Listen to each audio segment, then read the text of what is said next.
mul'anni koina furraa waatan dubbisa akeeka waaqayyo maal karaa tambisa isin yedina kumaarumaaf dhamaatu mul'ata koo kana waaqa kan raawwatu isin yedina kumaarumaaf dhamaatu mul'ata koo kana waaqa kan raawwatu irraawwata karaatti rambisu yaada gaarii naaf qabananniisu bakka mul'ata koo irrankadhu yedina koo afaan kee qabadhu bakka mul'ata koo irrankadhu yaa seexana afaan kee qabadhu.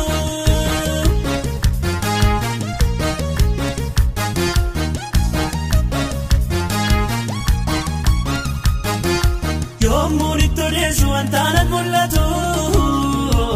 warra bolaatii yabaayee tuffatu karaatti nambisu raawwata waaqni koo akka gugguufanii sagadan biseekoo karaatti nambisu raawwata waaqni koo akka gugguufanii sagadan biseekoo hinooluka kunimmoo dhuguma mul'anni koos dhugaadha sirruma abjuu soba miti kaamtuu koo irraawwata waaqayyo waaqni koo abjuu soba miti kaamtuu koo irraawwata waaqayyo waaqni koo mul'anni koo ina furraa waatan dubbisa akeeka waaqayyo maal karaa tambisa isin yedina kumaarumaaf dhamaatu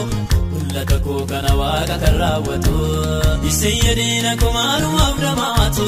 mul'ata koo kana waaqa kan raawwatu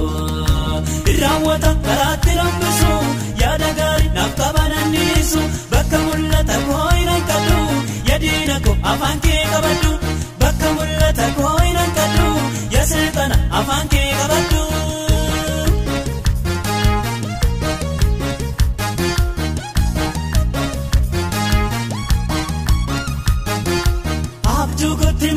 Irratti naafanii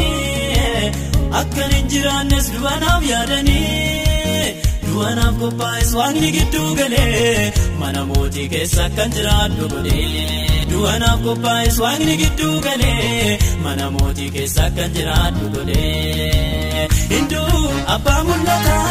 hinduu abbaa mul'ata hinduu abbaa mul'ata osomaani taa'et waaqa eeggata. Mul'anni koo ina furraa waatan dubbisa akeeka waaqayyo maal karaa tambisa isin yedina kumaarumaaf dhamaatu mul'ata koo kana waaqa kan raawwatu isin yedina kumaarumaaf dhamaatu mul'ata koo kana waaqa kan raawwatu irraawwata karaatti rambisu yaada gaarii naaf qabananniisu bakka mul'ata koo irrankadhu yedina koo afaan kee qabadhu.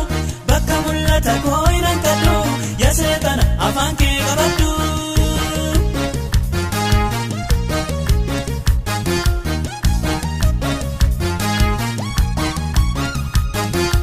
Akeeka waaqaatiin maaliin morma namni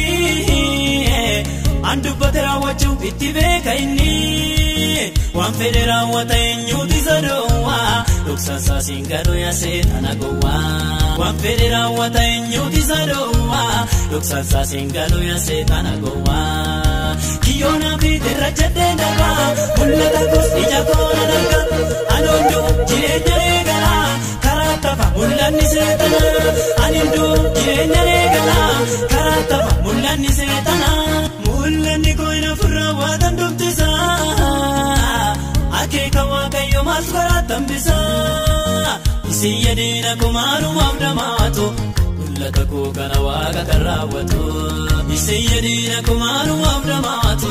mul'ata koo kana waaqa kan raawwatu irraawwata karaatti rambisu yaada gaarii naaf qabananniisu bakka mul'ata koo irrankadhu yedina koo afaan kee qabadhu bakka mul'ata koo irrankadhu yaa seexana afaan kee qabadhu.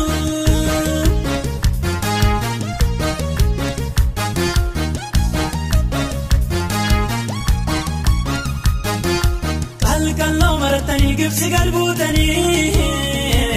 abjuu koo ganamaaf sagaduu dhuftanii kuttaatii sagadaa amma yeroon ga'e wanjoo namaa cabsa waaqni gaafa ga'e kuttaatii sagadaa amma yeroon ga'e hidhaa namaa hiika waaqni gaafa ga'e baga baga sinirratti ta'e mul'anni koos raawwatee naga'e raawwachuusaa sinis argitanii kunoo gugguftanii sagaddanii. gammachuusa sinii sargitanii kunoo gugguftanii sagaddanii mul'anni koina furraa waatan dubbisa akeeka waaqayyo maaltu karaa tambisa isin yediina kumaanumaaf dhamaatu mul'ata koo kana waaqa kan raawwatu isin yediina kumaanumaaf dhamaatu mul'ata koo kana waaqa kan raawwatu irraawwata karaatti rambisu yaada gaarii naaf qabananniisu bakka mul'ata koo hinan kadhu yediina koo afaan kee qabadhu bakka mul'ata koo hinan kadhu yaseetana afaan